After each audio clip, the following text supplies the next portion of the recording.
यीशु मसीह के मधुर नाम में आप सबका स्वागत करते हैं। इस पुनरुत्थान के दिन एक बार फिर से परमेश्वर के मधुर वचनों को स्मरण करने के लिए और पिछले सप्ताह भर परमेश्वर ने जो अपने बड़े काम को हमारे जीवन में दिखाया उन सबको स्मरण करते हुए आइए हम इस हिंदी सभा को प्रारंभ करते हैं। परमेश्वर के मधुर वचनों के द्वारा परमेश्वर का वचन याद दिलाता है कि हम उनके जन हैं और हम उनकी स्तुति और प्रशंसा निरंतर करते रहें। मैं हर समय यहोवा का धन्यवाद कहा करूँगा, उसकी स्तुति निरंतर मेरे मुख से होती रहेगी। मैं यहोवा पर घमंड करूँगा, नम्र लोग यह सुनकर आनंदित होंगे। मेरे साथ यहोवा की बढ़ाई करो, आओ हम सब मिलकर उसके नाम की स्तुति करें। मैं यहोवा के पास गया, तब उसने मेरी सुन ली और मुझे पूरी रीति से निर्भय किया। आइए हम अपनी आंखों को बंद करते हैं और हम प्रार्थना करेंगे। सर्वशक्तिमान सामर्थ्य परमेश्वर, हम धन्यवाद देते हैं इस अच्छे समय के लिए। इस पुनरुत्थान के दिन एक बार फिर से हम आपके पवित्र आसन में इकट्ठे होकर आपकी स्तुति और प्रशंसा करने के लिए आपने हमें जीवितों की मध्य रखा, धन्यवाद देते हैं। पिछले सप्ताह भर आपने हमें संभाल के रखा, इसलिए धन्यवाद देते हैं। विकट परिस्थितियों में प्रभु जी आप हमारे संग रहे, हर प्रकार की कठिनाइयों से आपने बचा के रखा, इसलिए धन्यवाद देते हैं। और प्रभु जी इस पुनरुत्थान के दिन एक बार फिर से आत्मा और सच्चाई से आपकी आराधना स्तुति प्रशंसा करने के लिए आपने अपने प्रिय बच्चों को आपने जीवितों के मध्य रखा, धन्यवाद देते हैं। हाँ प्रभु जी, हम सब एक जगह इकट्ठे तो नहीं हो पाए हैं, परंतु जहाँ कहीं भी हैं आपके नाम की स्तुति और प्रशंसा करते हुए अपने जीवन में आपको मुख्य स्थान देते हुए हम आगे बढ़ने में सहायता कीजिए। विशेष तौर से प्रभु जी हम धन्यवाद देते हैं हमारी कलीसिया के लिए, कलीसिया के पासवानों के लिए हम धन्यवाद देते हैं। उनके परिवारों में आपकी आशीष और आपके हर प्रकार की मदद को हम चाहते हैं। हाँ प्रभु जी, हम प्रार्थना करते हैं हमारे कलीसिया के हर एक अधिकारियों के लिए, उनके जीवन में आपके आशीष को चाहते हैं। प्यारे परमेश्वर, हम प्रार्थना करते हैं उन भाई बहनों के लिए जो बीमार और तकलीफ में हैं, उनके जीवन में आपके आशीष को चाहते हैं। प्रभु जी वे आपको अपने जीवन में अनुभव करते हुए, आपकी सामर्थ्य को अपने जीवन में अनुभव करते हुए आपके नाम की महिमा करने के लिए सहायता कीजिए। विशेष तौर से प्रभु जी इस पुनरुत्थान के दिन एक बार फिर से हम आपके वचन को ध्यान मनन करते हुए आपके नाम की बढ़ाई करने में सहायता कीजिए। गीतों को गाते हुए आपके नाम की स्तुति और प्रशंसा करने में सहायता और मदद कीजिए। विशेष तौर से प्रभु जी हम प्रार्थना करते हैं आज के इस दिन के लिए, इस पुनरुत्थान के दिन हम एक बार फिर से प्रभु जी आपके सन्मुख आकर हम आपको धन्यवाद देने का अवसर आपने हमें प्रदान किया, धन्यवाद देते हैं। प्यारे प्रभु जी, जितने भाई बहन आपकी आवाज़ को सुन रहे हैं उन सबको आपके हाथों में सौंपते हैं। विशेष तौर से प्रभु जी हमारे देश के लिए, हमारे राज्य के लिए हम प्रार्थना करते हैं। प्रभु जी आपकी आशीष चाहते हैं। हमारे देश में, हमारे राज्य में जो भी परिस्थितियां हैं आप जानते हैं प्रभु जी, उन सारे परिस्थितियों से आप ही छुड़ाने वाले परमेश्वर, इसलिए धन्यवाद देते हैं। प्रभु जी पिछले दिनों में जब भयंकर बारिश और तूफान के कारण प्रभु जी हमारे आसपास के क्षेत्र में कई प्रांत जो पानी में डूब गए थे प्रभु जी, उन सब जगहों के लिए हम एक बार फिर से प्रार्थना करते हैं। हमारे प्रिय भाई बहनों के परिवारों में, कुछ घरों में प्रभु जी जब पानी के द्वारा जो परेशानी आई उसमें भी आपने उनके संग रहकर उन्हें संभाला, हर परिस्थिति में आपने उन्हें संभाल कर एक बार फिर से उनके जीवन में आपने खुशी और आनंद को प्रदान किया, इसलिए धन्यवाद देते हैं। प्यारे प्रभु जी हम प्रार्थना करते हैं उन भाई बहनों के लिए जो और भी तकलीफ में हैं, उनके लिए प्रार्थना करते हैं प्रभु जी उनकी हर जरूरतों को आप पूरा करके दीजिए। उस तकलीफों से आप उन्हें उबार कर उनके जीवन में आपकी खुशी और आनंद को आप अधिकाई से होने दीजिए, हमारी प्रार्थना है। पिता परमेश्वर, हम इस प्रकार हमारे कलीसिया के हर एक परिवारों को आपके बलवंत हाथों में समर्पित करते हैं, उनके जीवन में आपकी आशीष को चाहते हैं। हम प्रार्थना करते हैं उन भाई बहनों के लिए जो कोविड-19 से परेशान है प्रभु जी, उनको भी आप आशीष दीजिए, वे भी प्रभु जी आपकी शिफा को अपने जीवन में अनुभव कर सके, आपके नाम की बढ़ाई कर सके। हम धन्यवाद देते हैं उन भाई बहनों के लिए, उन बच्चों के लिए जिन्होंने नीट परीक्षा में प्रभु जी उत्तीर्णता को प्राप्त किए हैं। प्रभु जी उनके भविष्य के लिए हम प्रार्थना करते हैं, आप उन्हें आशीष दीजिए। इस प्रकार हमारे कलीसिया के हर एक जवानों के लिए, बच्चों के लिए हम प्रार्थना करते हैं प्रभु जी आपके प्रेम में, आपके ज्ञान में बढ़ने में सहायता कीजिए। प्यारे परमेश्वर, हमारे कलीसिया के वृद्धों के लिए हम प्रार्थना करते हैं प्रभु जी आप उन्हें बलवंत कीजिए। प्रभु जी हम सबको आपके हाथों में सौंपते हैं। आपके इकलौते बेटे यीशु मसीह के लिए हम धन्यवाद देते हैं जिन्होंने हमसे प्रेम किया और हमें बचाने के लिए एक मानव रूप धारण कर इस दुनिया में आए। हम सब के बदले उन्होंने दर्दनाक मृत्यु को सहकर हमें एक अच्छे मार्ग में, हमें उस अनंत काल के जीवन में चलाए हैं, इसलिए धन्यवाद देते हैं। आपके उस महान योजना को एक बार फिर से स्मरण करते हुए इस समय के लिए आपको धन्यवाद देते हुए इस छोटी सी प्रार्थना को हमारे उद्धारकर्ता प्रभु यीशु मसीह के मधुर मीठे नाम से मांगते हैं, आमीन। आइए हम एक दो गीत गाते हुए परमेश्वर की स्तुति और प्रशंसा को करते हैं। क्वायर के साथ मिलकर एक गीत को हम गाते हैं।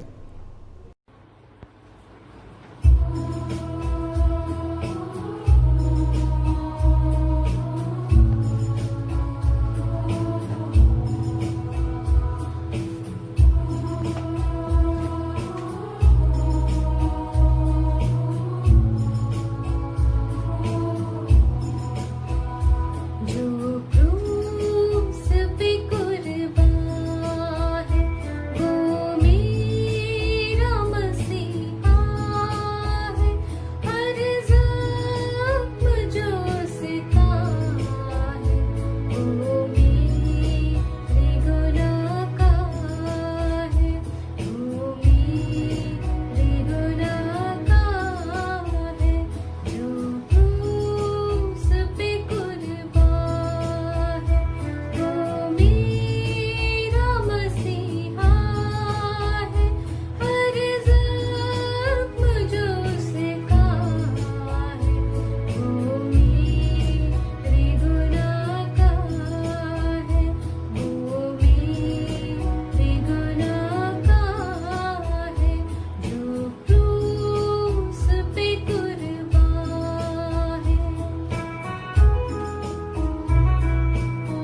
इस दुनिया में ले आई मेरे ही गुनाह उसको, मेरे ही गुनाह उसको।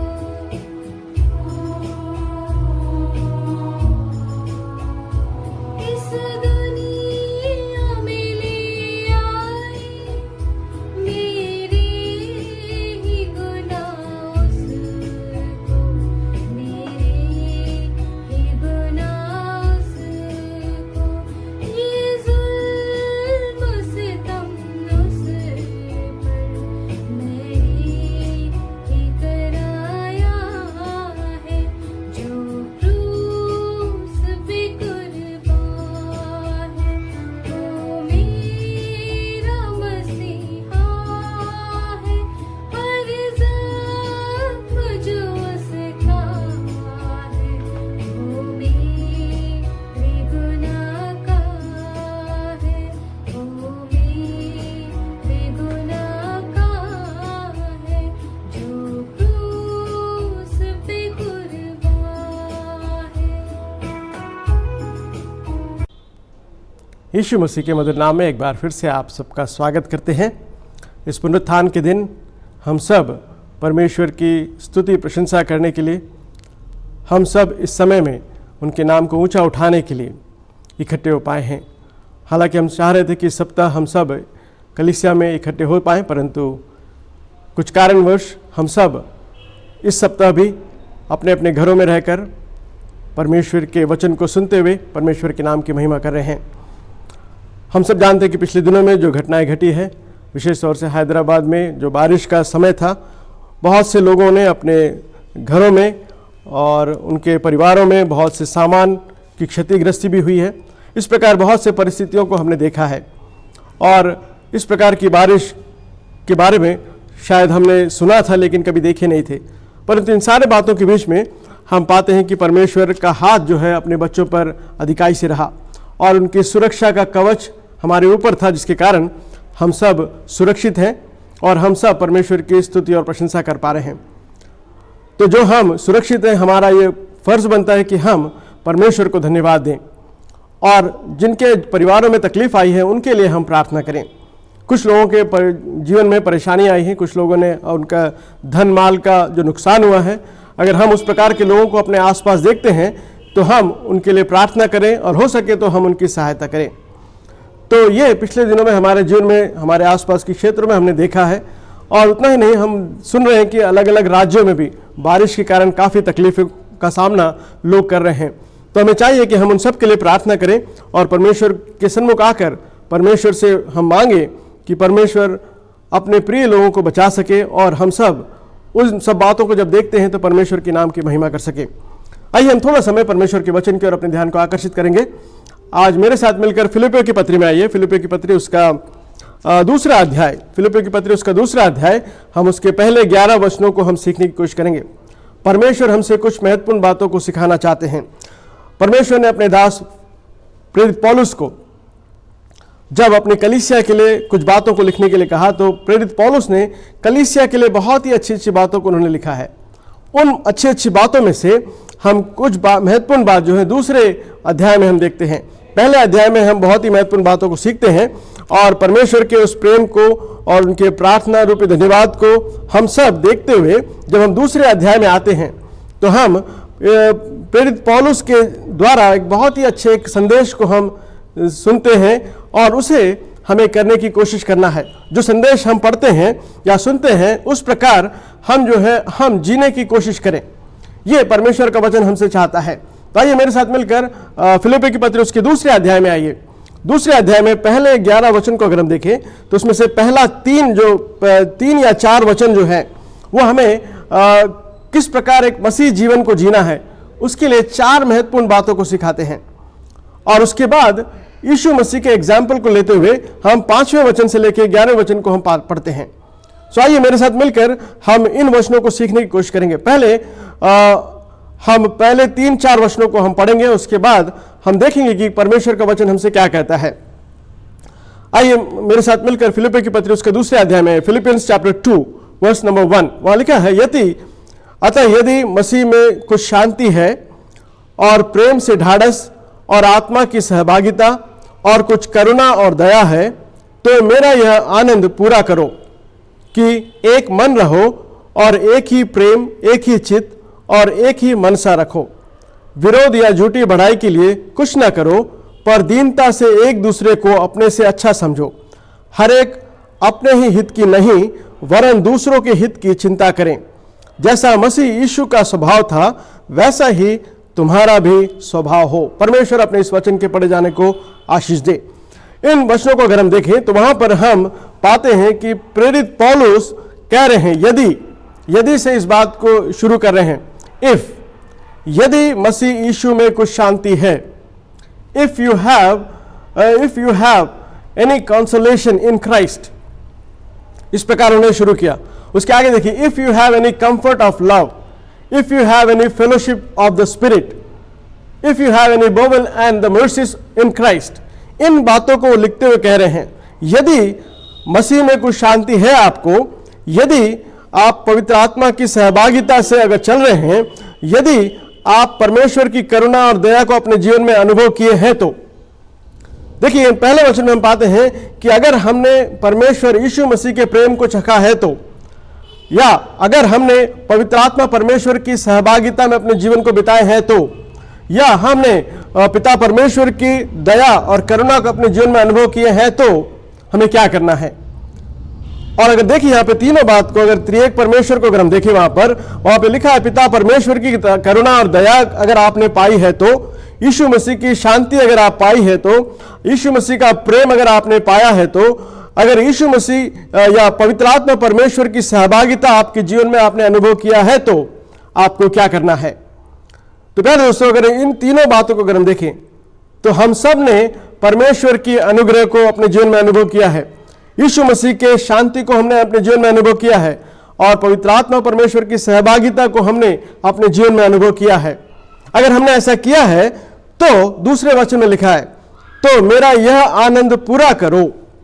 यहां पे देखिए प्रेरित पौलुस कह रहे हैं, अगर आपके जीवन में परमेश्वर है, अगर आपने परमेश्वर से शांति को पाई है, तो आप इस प्रकार रहें जिसके द्वारा मेरे मन को आनंद मिले। और कह रहे हैं कि मुझे आनंद देने के लिए आप ऐसा पूरा करो। क्या करना है, वहां पर फिर से उन्होंने तीन बातों को बताया है। To fulfil my joy you have to do these things. What are that things? वहां पे देखिए तीन बातों को हम फिर से हम देखते हैं। पहली बात जो है, आप एक मन रहो, वहां लिखा है बी लाइक माइंडेड, नंबर 1। दूसरी बात देखिए वहां पर हम पाते हैं कि आप जो है having the same love, and thirdly being of one accord and one mind. देखिए तीन बातों को बता रहे हैं। अगर आपने यीशु मसीह की शांति को, पवित्र आत्मा परमेश्वर की सहभागिता को, परमेश्वर की दया और करुणा को, और परमेश्वर के द्वारा दिए हुए हर एक आशीष को अगर आपने प्राप्त किए हैं, तो आपको क्या करना है, आपको एक मन होना है और आपको परमेश्वर के प्रेम में बढ़ना है, और आप जो है हमेशा परमेश्वर के नाम की बढ़ाई करने वालों में से बने। देखिए वह तीन बातों को कह रहे हैं कि आप एक मन रहे और आप एक ही प्रेम और एक ही चित्त और एक ही मनसा को रखो। प्यारे दोस्तों, आज की तारीख में ये चीजें जो है बहुत जरूरी हैं। एक ही मन होना, चाहे वो कलीसिया हो या परिवार हो या फिर पति पत्नी हो या बच्चों के बीच में हो, अगर एक मन अगर हम ना रहें तो हम कभी भी कलीसिया में या परिवार में या अपने घरों में उन्नति को नहीं देख सकते हैं, या हम आत्मिक उन्नति को नहीं देख सकते हैं। आत्मिक उन्नति अगर हमें देखना है अपने परिवारों में, तो हमें चाहिए कि हम एक मन होकर, हम एक चित्त होकर, हम परमेश्वर के प्रेम में जो बढ़ रहे हैं उसमें हम आगे बढ़ें। अगर ऐसा नहीं करते हैं तो हमारे जीवन में हम शैतान को अनचाहे ही, अनजाने ही हम उन्हें आमंत्रण करते हैं।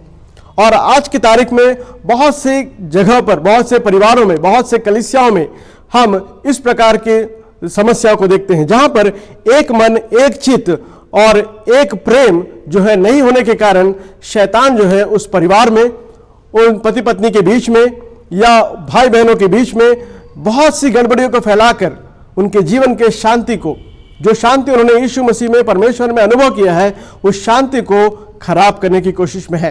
तो इसलिए यहाँ पर प्रेरित पौलुस जो है वो याद दिला रहे हैं, अगर आपने परमेश्वर की शांति को अनुभव किया है, अगर आपने परमेश्वर के प्रेम को जाना है, अगर आपने पवित्र आत्मा परमेश्वर की सहभागिता में अपने जीवन को बिताए हैं, तो हम सब एक मन रहें और इसके द्वारा हम परमेश्वर के नाम की बढ़ाई कर सकते हैं। तो ये प्रेरित पौलुस जो है कलीसिया को सिखा रहे हैं। ये बात आज हमें भी सीखने की जरूरत है, क्योंकि यहाँ पर ही सारा रहस्य है। एक परिवार की उन्नति के पीछे का रहस्य यहीं पर है, और जो परिवार मसीह में है उनके जीवन में बढ़ोतरी का रहस्य भी यहीं पर है। और इस बात को समझाने के लिए प्रेरित पौलुस जो है थोड़ा और आगे बढ़ते हुए वो चौथे वचन में कहते हैं कि हम सब अपने ही हित की नहीं वरन दूसरों के हित की भी चिंता करें। देखिए प्यारे दोस्तों, ये करने के लिए उन्होंने एक अच्छा सा सजेशन हमें दिया है। वो ये है कि हम अपने ही चिंता ना करें। We should not have our own interest but also to the interest of others. हमें चाहिए कि हम दूसरों की जो जरूरतें हैं उसको हम प्राथमिकता देते हुए हम अपने जीवन में आगे बढ़ें, जिसके द्वारा हमारे कलीसिया में, हमारे परिवार में, हमारे समाज में हम एक प्रकार का वातावरण देखते हैं जिससे परमेश्वर खुश होते हैं। देखिए वहां लिखा है मेरा आनंद बढ़ते जाए, उसमें लिखा है तो मेरा यह आनंद पूरा हो। परमेश्वर का आनंद पूरा तब होता है जब हम एक मन होकर, जब हम एक चित्त होकर अपनी भलाई नहीं परंतु दूसरे की भलाई के लिए जब हम सोचते हैं, उसके द्वारा परमेश्वर के नाम की बढ़ाई होती है। तो प्यारे दोस्तों, इसको हमें करना है करके प्रेरित पौलुस हमें सिखा रहे हैं, ये कलीसिया को बता रहे हैं।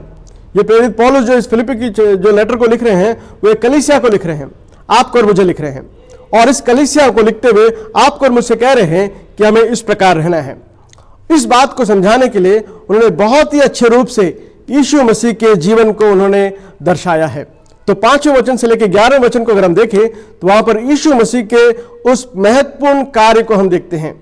यीशु मसीह के उस महत्वपूर्ण कार्य को वहां पर हम दूसरे भाग में देखते हैं। पहला भाग जो हमने देखा वो ये है कि Christian living and the examples of a Christian family और चर्च और बिलीवर। दूसरे भाग में जब आते हैं तो हम देखते हैं कि example of Jesus Christ, the example of Christ, his humiliation, कैसे वो अपने आप को दीन कर दिए। उन बातों को 5 से लेकर 8 वचनों में हम सीखने की कोशिश करेंगे। 5वें वचन में देखिए वहां लिखा है जैसे मसीह यीशु का स्वभाव था वैसे ही तुम्हारा भी स्वभाव हो। प्यारे दोस्तों, परमेश्वर का वचन हमें याद दिला रहा है, प्रेरित पौलुस हमें याद दिला रहे हैं जैसे मसीह यीशु का स्वभाव था वैसा ही हमारा भी स्वभाव हो। देखिए क्या ही बड़ी बात है, ये बहुत ही अनोखी बात है। एक कलीसिया में अगर हम मसीह के स्वभाव जैसा अपने स्वभाव को अगर हम बनाते हैं तो हम परमेश्वर के लिए बहुत से आत्माओं को जीत पाते हैं, हम परमेश्वर के लिए बहुत बड़े कार्य को कर पाते हैं। इसलिए यहां पर प्रेरित पौलुस उनको याद दिला रहे हैं जैसे मसीह यीशु का स्वभाव था वैसा ही तुम्हारा भी स्वभाव हो। प्यारे दोस्तों, ये बहुत ही मुश्किल है। हाँ, ये शायद हमारे लिए असंभव भी लगे, लेकिन परमेश्वर का वचन कहता है कि हम यीशु मसीह के जैसे स्वभाव को धारण करें। और इस स्वभाव को धारण करने के लिए परमेश्वर ने अपने वचन को हमें दिया है, जिसको हम सीखकर परमेश्वर के स्वभाव को हम जान सके।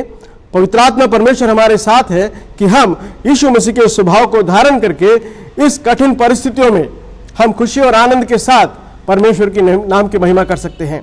तो प्यारे दोस्तों, यहाँ पर परमेश्वर का वचन हमें एनकरेज करते हुए कह रहा है जैसे मसीह यीशु का स्वभाव था वैसा ही आपका और मेरा स्वभाव हो। आइए हम उस यीशु मसीह के स्वभाव में कुछ महत्वपूर्ण बातों को हम देखते हैं। 6वें वचन, 7वें वचन और 8वें वचन में अगर हम देखें वहां पर यीशु मसीह का स्वभाव हम देखते हैं। उनके पहले स्वभाव को अगर हम देखें तो किस प्रकार उन्होंने अपने आप को दीन किया। 6वें वचन में लिखा है जिसने परमेश्वर के स्वरूप होकर भी परमेश्वर के तुल्य होने को अपने वश में रखने की वस्तु ना समझा।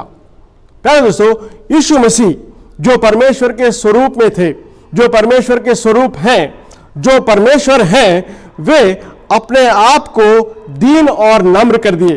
वहां लिखा है वे परमेश्वर के तुल्य होने को अपने वश में रखने की वस्तु ना समझा। हालांकि वो परमेश्वर हैं, वो परमेश्वर होने के बावजूद भी उन्होंने अपने आप को दीन और हीन कर दिए।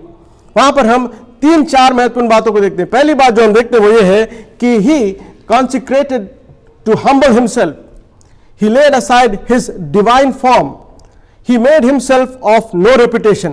देखिए 3 बातों को देखते हैं, वो किस प्रकार अपने आप को दीन कर दिए। उन्होंने अपने दैविक जीवन को जो अपने आप से जो है उन्होंने पूरी तरह हटाकर एक साधारण मानव रूप धारण कर एक दास के रूप में वो इस दुनिया में आए और उन्होंने उस बात को हमें सिखाया जो यीशु मसीह का स्वभाव था। अपने आप को उन्होंने जो है इतना नीचा कर दिया कि वो अपने आप को कहीं पर भी परमेश्वर के तुल्य ना समझा। यह परमेश्वर का स्वभाव है, यह हमें सीखने की जरूरत है। एक परिवार में, कलीसिया में हम अपने आप को जितना अपने आप को कम करते हैं उतना ज़्यादा परमेश्वर के नाम की महिमा होती है। जितना ज़्यादा हम अपने आप को ऊंचा उठाते हैं उतना ज़्यादा हम परमेश्वर के नाम का अपमान करते हैं। यहाँ पर हम यीशु मसीह के जीवन से हम देखते हैं कि वह परमेश्वर के स्वरूप में होकर भी, वो परमेश्वर के स्वरूप में थे, हैं और रहेंगे, फिर भी उन्होंने एक साधारण रूप धारण किया और उन्होंने उस दास के रूप को धारण किया और उन्होंने उस मानव रूप को धारण किया और अपने आप को परमेश्वर के तुल्य होने के योग्य नहीं समझा। ये यीशु मसीह का स्वभाव है जिसे हमें सीखने की जरूरत है। उसके आगे चले जाए, उस 7वें वचन को अगर हम देखें, 7वां वचन जो है अपने आप में बहुत ही महत्वपूर्ण है। 7वें वचन में हम बहुत ही बड़े एक बात को सीखते हैं, वो ये है, वो अपने आप को शून्य कर दिया, अपने आप को शून्य कर दिया। यीशु मसीह जो है अपने आप को शून्य कर दिए। यहां पर हम द केनोसिस ऑफ क्राइस्ट को हम देखते हैं। अगर उस शब्द केनोस या केनोसिस को अगर हम देखें, उस शब्द का अर्थ जो है वो अपने आप को खाली कर दिया। ही एम्प्टीड हिमसेल्फ, ही ड्रेन्ड हिमसेल्फ। और भी अच्छे रूप से अगर हम देखें तो अगर उसका ट्रांसलेशन अगर हम देखें तो पाते हैं ही मेक वॉइड, वो अपने आप को खाली कर दिया। Equality with God, God form, God's glory and his authority in heaven and his divine attribute, इन सारे चीजों को उन्होंने छोड़ दिया आपको और मुझे बचाने के लिए। देखिए यहां पर क्या ही उनके पास क्या क्या थे। देखिए वो एक परमेश्वर थे, वो परमेश्वर है, उनके पास स्वर्ग का सारा अधिकार था, उसको छोड़ दिया। स्वर्ग की सारी महिमा को छोड़ दिए और जो खुद परमेश्वर थे उसको भी उन्होंने छोड़ दिया और परमेश्वर के बराबर होना ना चाहते हुए उन्होंने अपने आप को शून्य कर दिया। यह यीशु मसीह का स्वभाव है, यह यीशु मसीह का प्रेम है। उस कार्य को उन्होंने करके, उस बात को हमारे जीवन में दिखाकर उन्होंने हमें एक बहुत ही अच्छा नमूना को सिखाया है। और इसलिए प्रेरित पौलुस अपने पहले वचन में कह रहे हैं, यदि आपको मसीह में कुछ शांति मिली है, यदि आपने परमेश्वर के प्रेम को अनुभव किया है, यदि आप पवित्र आत्मा परमेश्वर की सहभागिता में हैं, तो मेरा आनंद पूरा करो। तो परमेश्वर का आनंद यह है कि हम उस यीशु मसीह के द्वारा जो उस उद्धार को पाए हैं उसे हमेशा स्मरण रखें। उस बात को हमेशा स्मरण रखते हुए हम परमेश्वर के लिए उस कार्य को करने पाए जो यीशु मसीह ने आपके लिए और मेरे लिए किया है। और हम कलीसिया में इस प्रकार के जीवन को बिताकर बहुत से लोगों को उस नरक में जाने से बचा सकते हैं। बहुत से लोगों को हम अनंत काल के मृत्यु से बचा सकते हैं। बहुत से लोगों को यीशु मसीह के प्रेम के बारे में बताकर उनके जीवन में शांति और आनंद को ला सकते हैं। और इसलिए यहां कह रहे हैं कि यीशु मसीह का स्वभाव तुम्हारा भी हो। तो प्यारे दोस्तों, यीशु मसीह का स्वभाव आपका और मेरा होने पाए, इस प्रकार हम प्रार्थना करते हुए, इस प्रकार की आशा रखते हुए हम आगे बढ़े। तो 7वें वचन में हम पाते हैं उसने अपने आप को शून्य कर दिया। यीशु मसीह ने अपने आप को शून्य कर दिया। उतना ही नहीं, यीशु मसीह ने एक दास का रूप धारण किया। यीशु मसीह ने अपने एक दास का रूप धारण किया और यीशु मसीह जो है उन्होंने एक मनुष्य की समानता में हो गए, अपने आप को वो मनुष्य बना दिए। और इसीलिए आज भी बहुत सारे लोग यीशु मसीह के उस प्रेम को नहीं समझते हुए बहुत से प्रश्न को करते हैं। क्या यीशु मसीह सचमुच में परमेश्वर है? कुछ कहते हैं कि यीशु मसीह केवल भविष्यवक्ता है, कुछ कहते हैं कि यीशु मसीह एक साधारण मनुष्य है। प्यारे दोस्तों, ये सही नहीं है। यीशु मसीह किसी अवतार के रूप में इस दुनिया में नहीं आए। यीशु मसीह एक ही बार मानव रूप धारण किए। वो इसलिए धारण किए ताकि मैं और आप बचाए जा सके, ताकि मैं और आप अनंत काल के जीवन को प्राप्त कर सकें। तो इस बात को स्मरण करते हुए हम इस 7वें वचन को देखते हैं। वहां पर 3 बातों को देखते हैं। उसने अपने आप को शून्य कर दिया, दास का रूप धारण कर लिया, मनुष्य के समानता में हो गया। और इसलिए वो 100% मनुष्य थे और 100% वो परमेश्वर हैं। 100% वो मनुष्य थे, 100% वो परमेश्वर हैं और रहेंगे। वो अनंत काल के परमेश्वर हैं। उन्हें हम समय में बांध नहीं सकते हैं, उन्हें हम किसी भी आरंभ और अंत में हम रख नहीं सकते हैं, क्योंकि उनका उनका आरंभ और अंत हमारे हाथ में नहीं है। वो स्वयं समय से बाहर हैं और वो स्वयं परमेश्वर हैं, इसीलिए उन्होंने सब कुछ अपने अधीन में रखा। और उसी बात को हम कुलुस्सी की पत्री में पाते हैं।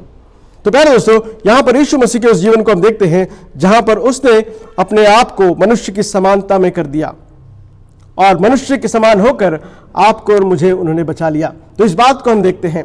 और अगर आगे चले जाए, उसके 8वें वचन में पाते हैं, वो मनुष्य के रूप में प्रकट होकर अपने आप को दीन कर दिया। देखिए, वहां पर परमेश्वर जो है अपने आप को मनुष्य के रूप में प्रकट करके अपने आप को दीन किया और यहां तक आज्ञाकारी रहा कि मृत्यु, हाँ, क्रूस की मृत्यु भी सह ली। इसलिए यीशु मसीह अपने आप को दीन किए। क्यों दीन किए? ताकि क्रूस की मृत्यु को सह ले, आपके लिए और मेरे लिए। उस बलिदान को उठाने के लिए यीशु मसीह इस दुनिया में आए और उन्होंने उस कार्य को 100% पूरा किया जो शताब्दियों से, अलग अलग जगहों पर शताब्दियों से लोगों ने उस कार्य को पूरा करने की कोशिश की, लेकिन कभी भी सफल नहीं हुए। और शताब्दियों से लोगों ने जो है बलिदान देते आए, लेकिन कभी भी उन्होंने परमेश्वर की पवित्रता में अपने जीवन को अनुभव नहीं कर पाए। लेकिन यीशु मसीह जो आपसे और मुझसे प्रेम करते हुए उन्होंने परमेश्वर के आज्ञाकारी को दिखाया, मृत्यु को, हाँ, क्रूस की मृत्यु को सहकर आपको और मुझे बचा लिए, ताकि हम सब परमेश्वर के राज्य में अनंत काल तक हम रह सके, अनंत काल के राज्य में हम प्रवेश कर सके। तो ये यीशु मसीह का स्वभाव है। और जब यीशु मसीह ने इस प्रकार के कार्य को करके हमें आज सिखा रहे हैं कि हम भी परमेश्वर के लिए जीना सीखें, अपने लिए नहीं परंतु परमेश्वर के लिए जीना सीखें और परमेश्वर के नाम को ऊंचा उठाने वाले बन सकें। तो प्यारे दोस्तों, ये हमारे जीवन का मुख्य उद्देश्य होना चाहिए कि हम परमेश्वर के लिए जीने वाले बन सके, परमेश्वर के नाम को ऊंचा उठाने वाले बन सके। आखिरी भाग में जब आते हैं तो वहां पर हम पाते हैं कि हम किस प्रकार परमेश्वर के नाम को ऊंचा उठा सकते हैं। उसके 9 से 11 वचन को पढ़कर हम समाप्त करेंगे। इन 2 वचनों में 3 महत्वपूर्ण बातों को हम फिर से देखेंगे। पहले हमने देखा कि क्या एक मसीह जीवन को होना है। दूसरा बात हमने देखा कि यीशु मसीह का एग्जाम्पल क्या हमें सिखाता है। तीसरी बात हम देखते हैं कि किस प्रकार यीशु मसीह के उस कार्य के द्वारा परमेश्वर ने उनके नाम को ऊंचा उठाया। परमेश्वर का नाम किस प्रकार ऊंचा उठाया गया, क्राइस्ट एग्जॉल्टेशन। 9 से 11 वचन तक हम देखते हैं। 9th verse to 11th verse हम 4 या 5 बातों को देखकर हम समाप्त करेंगे। 9 to 11 वर्स को हम देखें तो हम पाते हैं कि यीशु मसीह के उस कार्य के कारण परमेश्वर ने उन्हें अति महान भी किया। God highly exalted him. परमेश्वर ने अपने पुत्र को ऊंचे स्थान पर उठाया। ये बात हमें परमेश्वर के वचन से सीखते हैं। यीशु मसीह अपने आप को शून्य कर दिए और अपने आप को दीन कर दिए और उन्होंने परमेश्वर की आज्ञाकारी को पूरा करते हुए मृत्यु को, हाँ, क्रूस की मृत्यु को भी सह लिए। इस कारण 9th वर्ष में लिखा है, इस कारण परमेश्वर ने उसको अति महान भी किया और उसको वह नाम दिया जो सब नामों में श्रेष्ठ है, कि जो स्वर्ग में है और जो पृथ्वी पर है और जो पृथ्वी के नीचे है, सब यीशु मसीह के नाम में घुटना टेकें। यहां पर हम 3 बातों को देखते हैं। परमेश्वर ने उन्हें ऊंचा उठाया, परमेश्वर के नाम जो है, यीशु मसीह का नाम जो है सब नामों से ऊंचा किया गया और सारे लोग इस यीशु मसीह के सामने घुटने टेके। इस प्रकार हुआ। तो यहां पर हम पहली 2 बात को जो देखते हैं वो तो पूरा हो रही है, लेकिन तीसरी और चौथी बात अभी पूरा होना बाकी है। चौथी बात जो है, जो स्वर्ग में है, जो पृथ्वी पर है, जो पृथ्वी के नीचे है, हर एक भाषा, हर एक जाति जो है उनको अपना परमेश्वर कहेंगे, ये अभी तक पूरा नहीं हुआ है और बहुत ही जल्द ये पूरा होने वाला है। This prophecy is not yet fulfilled, और ये प्रोफेसी फुलफिल होना बहुत जरूरी है। 11वां वचन जो प्रोफेसी है वो अभी तक फुलफिल नहीं हुआ है और परमेश्वर पिता की महिमा के लिए हर एक जीव अंगीकार करे कि यीशु मसीह ही प्रभु है। हम उसी ओर जा रहे हैं। आज बहुत सारे देश जो है उस यीशु मसीह को अपना उद्धारकर्ता के रूप में ग्रहण किए, यीशु मसीह को अपने परमेश्वर के रूप में जाने हैं, लेकिन अभी भी बहुत सारे जाति ऐसे हैं जो यीशु मसीह को जान नहीं पाए हैं। और इसीलिए परमेश्वर ने कलीसिया को इस धरती पर रखे हैं, ताकि वे लोग जो अभी तक परमेश्वर के प्रेम को समझ नहीं पाए हैं, वे भी यीशु मसीह के प्रेम को जान सके और यीशु मसीह के उद्धार को अनुभव कर सके और वे भी परमेश्वर के राज्य में जोड़े जा सके। तो प्यारे दोस्तों, यहाँ पर यीशु मसीह को किस प्रकार परमेश्वर ने ऊंचा उठाया हम देखते हैं कि परमेश्वर ने यीशु मसीह के उस दीनता को देखकर परमेश्वर ने यीशु मसीह को सारा अधिकार दे दिया, सारा स्वर्ग के ऊपर का या पृथ्वी पर के या पृथ्वी के नीचे का। तो प्यारे दोस्तों, आज परमेश्वर आपसे और मुझसे भी यही चाहते हैं। हम जब इस कलीसिया के रूप में इस दुनिया में हैं तो हम परमेश्वर के उस राज्य को हम फैलाएं, उस राज्य को हम बताएं और उन बातों को लोगों तक सुना सकें ताकि हर एक जीव इस बात को अंगीकार करे कि यीशु मसीह ही प्रभु है, ताकि यीशु मसीह का दोबारा आगमन जल्द से जल्द हो सके। और ये कार्य परमेश्वर ने कलीसिया को इसलिए सौंपा क्योंकि परमेश्वर कलीसिया से प्रेम करते हैं। परमेश्वर आपसे और मुझसे प्रेम करते हैं, इसलिए उन्होंने इस महत्वपूर्ण कार्य को आपको और मुझे सौंपते हुए उन्होंने कहा कि हम परमेश्वर के योग्य अपने जीवन को बिता सकें, क्योंकि हमने यीशु मसीह की शांति को, यीशु मसीह के प्रेम को, पवित्र आत्मा परमेश्वर की सहभागिता को, पिता परमेश्वर की करुणा और दया को अपने जीवन में अनुभव किया है। तो क्यों ना हम उस आनंद में आगे बढ़ते हुए हम एक मन एक चित्त होकर कलीसिया को, कलीसिया के परिवारों को, हर एक परिवारों को, अपने परिवार को हम परमेश्वर के प्रेम में बढ़ाते हुए हम दीन और हीन होकर हम परमेश्वर की सेवा करें, क्योंकि परमेश्वर का दोबारा आगमन बहुत करीब है। हम सब जो बातों को देख रहे हैं, हमें स्पष्ट नजर आ रहा है कि उनका दोबारा आगमन बहुत नज़दीक है। उनके दोबारा आगमन तक क्या मैं और आप तैयार हैं? क्या हमारी कलीसिया तैयार है? क्या हमारा परिवार तैयार है? प्यारे दोस्तों, इन बातों को हम गंभीरता से लें, इस बातों को हम और भी विचार करें, और भी हम परमेश्वर से प्रार्थना करें और हम परमेश्वर के योग्य अपने जीवन को बिता सकें। जिस प्रकार यीशु मसीह का स्वभाव था, हमारा स्वभाव भी होने पाए। आइए हम अपनी आंखों को बंद करें, हम प्रार्थना करेंगे और परमेश्वर से मांगेंगे कि प्रभु जी आप सहायता कीजिए कि जिस प्रकार आपका जीवन था वैसा ही हमारा जीवन भी हो सके। हम प्रभु जी आपकी सेवा में आगे बढ़ने में आप सहायता कीजिए। आइए हम अपने आप को दीन करते हैं और हम परमेश्वर से प्रार्थना करते हैं। हम परमेश्वर से मांगते हैं, प्रभु जी आप सहायता कीजिए ताकि आपके आनंद में हम भरते चले जाएं। जिस प्रकार आप हमसे चाहते हैं हम वैसा जीवन को बिताने वाले बन सकें। सामर्थ्य परमेश्वर, हम धन्यवाद देते हैं इस अच्छे समय के लिए। पिता परमेश्वर, एक बार फिर से आपके मधुर वचनों को स्मरण करते हुए आपके वचनों में जो मधुर बातें हैं उसे सीखने का अवसर आपने प्रदान किया, इसलिए धन्यवाद देते हैं। हाँ प्रभु जी, आपने हमारे जीवन में शांति, आनंद और खुशी को आपने प्रदान किया, इसलिए धन्यवाद देते हैं। आपकी करुणा, आपकी दया हमारे जीवन में आपने अपरंपार दिखाया, इसलिए धन्यवाद देते हैं। और प्रभु जी, आप चाहते हैं कि हम एक मन और एक चित्त होकर इस कलीसिया को, हमारे परिवार को आपकी इच्छा के अनुसार आपके डील डॉल में बढ़ा सकें। पिता परमेश्वर, आपने पवित्र आत्मा परमेश्वर को हमारे साथ रख छोड़ा, इसलिए धन्यवाद देते हैं। उस कार्य को करने के लिए एक एक परिवार को आप आशीष दीजिए। हमारे पूर्ण कलीसिया को, जिस कलीसिया को आपने अपने लहू के द्वारा धोकर शुद्ध और पाक किया है, उस कलीसिया को आप बलवंत कीजिए ताकि हम सब आपके दोबारा आगमन तक आपकी सेवा कार्य को कर सके, आपके सुसमाचार को सुनाने वाले बन सके, ताकि प्रभु जी आपके दोबारा आगमन में हम सब आपके नाम की महिमा कर सके, आपके नाम की बढ़ाई कर सके। प्यारे परमेश्वर, उन सारे जातियों के लिए हम प्रार्थना करते हैं, उन सारी भाषाओं में जहाँ पर आज तक जो है परमेश्वर के वचन को सुनाया नहीं गया है, वहाँ पर भी आपकी सेवा, आपके प्रेम को बताने के लिए आप अपने लोगों को खड़ा कीजिए। हमारे कलीसिया से कुछ लोगों को आप तैयार कीजिए ताकि वे उन प्रांतों में जाकर आपके सुसमाचार को सुनाने वाले बन सकें। प्यारे परमेश्वर, आने वाले दिनों में आप ऐसा होने देंगे, इसलिए हम आपको धन्यवाद देते हैं।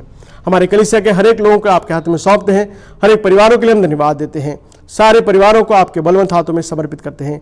इस दर्दनाक समय में, इस तकलीफ के समय में प्रभु जी हम सब अपने आप को आपके हाथों में समर्पित करते हुए हम आपसे प्रार्थना करते हैं, प्रभु जी आप अपनी बल और शक्ति और सामर्थ्य को अपने प्रिय बच्चों के जीवन में आप अधिकाई से होने दीजिए, ताकि हम सब प्रभु जी आपकी इच्छा के अनुसार आपके चलाए चलते हुए आपके नाम की महिमा कर सके। पिता परमेश्वर, पिछले सप्ताह भर आपने हमें संभाल के रखा, इसलिए धन्यवाद देते हैं। आने वाले सप्ताह के लिए हम प्रार्थना करते हैं, आपकी इच्छा के अनुसार हर एक कार्य को करने के लिए आप बल और शक्ति को प्रदान करके दीजिए। अगर आपके दोबारा आगमन में देरी होती है तो एक बार फिर से हम सब इस प्रकार आपके वचन को सुनते हुए आपके नाम की बढ़ाई करने में सहायता कीजिए।